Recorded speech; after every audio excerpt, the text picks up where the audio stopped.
Hello and welcome to my video.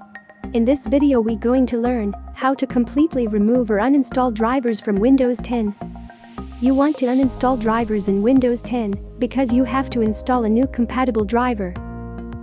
Whatever the situation might be, you can use this video as a guide to uninstall drivers in Windows 10. Let's start. Go to Start menu button and then search Device Manager. Once you get the Device Manager and the search result, click to open. In the Device Manager, you can find the driver by name of the adapter. For example, graphics driver under the display adapter and Wi-Fi driver under the network driver adapter, and similarly.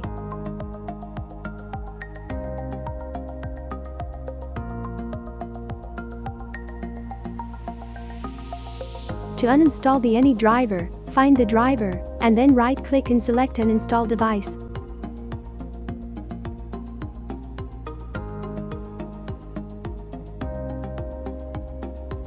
Check Delete the driver software for this device box, and then click the Uninstall button. Once you've uninstalled the driver, you can restart system.